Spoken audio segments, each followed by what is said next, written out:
Do you feel like God's forgiveness isn't for you? You've done some things that not even you can forgive yourself for.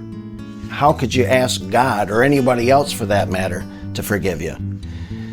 Well, have you ever heard of the story on who put Jesus on the cross in the first place? It was his chosen people, the Jews. And not just the Jews, it was the religious leaders of God's chosen people. They were the ones in the crowd chanting, "Crucify him." It was the priests, the rabbis, the bishops, the pastors, the reverends. They were in the crowd getting everyone fired up against Jesus.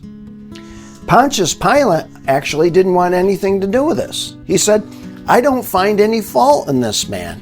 If you want to crucify him, well, then you take him and crucify him."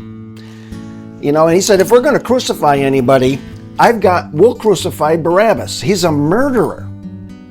But you know what the people said? They said, no, we want Jesus. So they marched him up a hill with his cross, and they nailed him to the cross. And when he spoke his last words, he said, "It is finished." The skies went black, there was a massive earthquake, and the veil in the temple was torn from top to bottom. At that point, everybody knew we just killed the Son of God. Who could be worse than that? You know what God did? He said, you know what? If you'll humble yourself and you'll ask for forgiveness and confess with your mouth that Jesus is the Son of God and repent of your sin, I'll write your name in the book of life. And that's exactly what he did for everyone who was at the crucifixion, egging it on. If they asked for forgiveness, he gave it to them.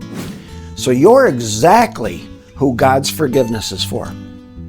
Easter Sunday is right around the corner. Why don't you find yourself a good church?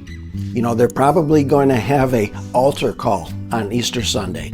You can give your life to God. Don't let another year go by. Ask for God's forgiveness.